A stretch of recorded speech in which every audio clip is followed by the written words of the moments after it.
May mga mamahaling paaralan sa Pilipinas na ang tanging mga mayayaman lang ang may kaya. Hindi ito nangangahulugan na ang mga abot-kayang paaralan ay may mahinang kalidad ng edukasyon. Gayunpaman, hindi maikakaila na ang mga mamahaling paaralan ay nag-aalok din ng pinakamahusay na mga karanasan sa mga estudyante. Most expensive high schools in the Philippines 2023. 10. Assumption College San Lazaro Makati. Ang tuition fees nito ay nagsisimula sa 153,000 piso per year. Nagbibigay ito ng edukasyon mula preschool, elementarya, sekundarya, tersyaryo, hanggang sa antas ng pagtatapos. Ang mga alumna at kasalukuyang mga mag-aaral ng paaralang ito ay kinabibilangan ng mga anak na babae at apo ng mga pangulo, mga industrialista, mga politiko, mga aktor, aktres at mga kilalang tao sa Pilipinas. Ito ay isang pribado, Romano-Katolikong basic at higher education na institusyon na eksklusibo para sa mga batang babae na pinamamahalaan ng Religious of the Assumption sa San Lorenzo Village, Makati. Siyam. St. Pedro Poveda College. Ang tuition fees nito ay nagsisimula sa 140,000 piso hanggang 160,000 piso per year. Binuksan noong dekada 60, ang paaralan, na mas karaniwang tinatawag na Poveda, ay nag-aalok ng preschool hanggang high school na edukasyon. Tulad ng ilan sa mga pinakamahal na paaralan sa Pilipinas, ang Poveda ay may progresibong diskarte sa pag-aaral. Dating Poveda Learning Center, ang pamana ng St. Pedro Poveda ay nagmula noong 1960 nang buksan ang Institusyon Teresiana. Ang paaralan ay unang nag-alok ng mga klase sa kindergarten at primarya, at nagsimulang mag-alok ng preschool, elementarya at high school na edukasyon noong 1969. 8. OB Montessori Center. Ang tuition fees nito ay nagsisimula sa 160,000 piso per year, as of 2017. Ang pamamaraan ng edukasyon ng paaralan ay nagmula sa pilosopiya ng Italya, na naniniwala sa isang kapaligiran sa pag-aaral kung saan ang mga bata ay naudyukan na turuan ang kanilang sarili. Ang OB Montessori Center ay nag-aalok ng parehong junior at senior high school na mga programa. Ang isang kapansin-pansing tampok ng departamento ng senior high school nito ay ang pagtuturo nito ng mga advanced na paksa, tulad ng accountancy, at pamamahala ng negosyo. 7. De La Salle University Senior High School.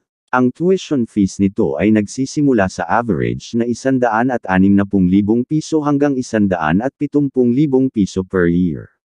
Nag-aalok ang DLSU ng maramihang mga programang pang-eskolar at tulong pinansyal sa parehong antas ng undergraduate at graduate. Ang mga high school valedictorian at salutatorians ng lahat ng paaralan ng De La Salle Philippines ay automatikong hindi nagbabayad ng mga bayarin.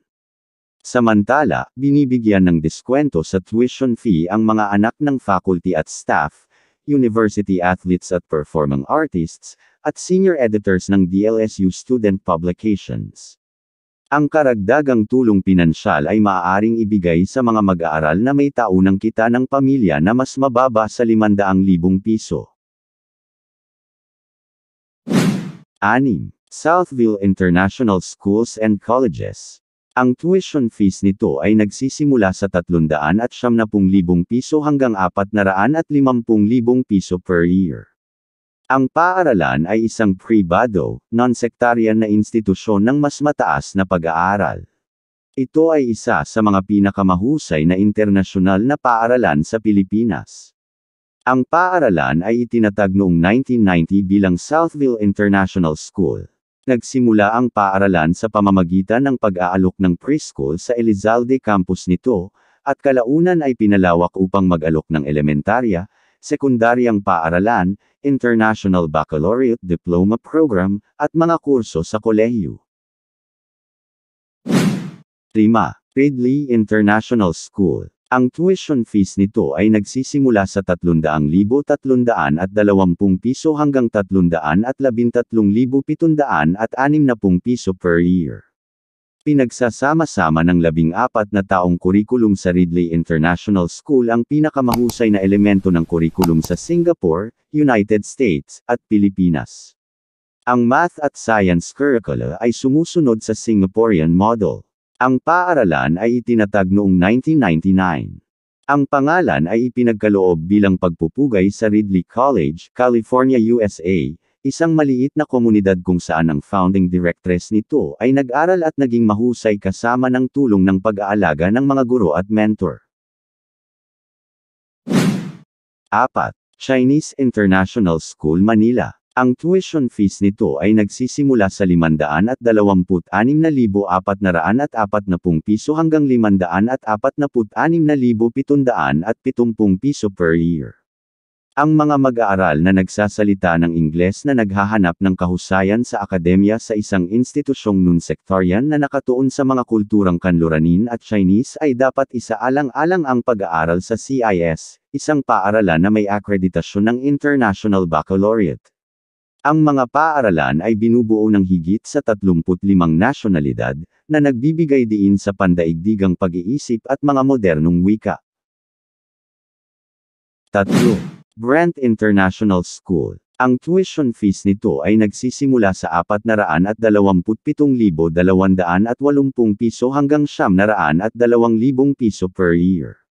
Bawat mag-aaral sa Brent International School, na may mga campus sa Baguio, Boracay, Metro Manila, Laguna, at Subic, ay tumatanggap ng edukasyon sa pamamagitan ng maingat na inangkop na kurikulum sa kanluran na isinasama rin ang pagpapakilala at pagsasagawa ng relihiyon. Ang main campus ngayon ng paaralan ay matatagpuan sa Biñan, at ang miyembrong paaralan ng Asia Pacific Activities Conference.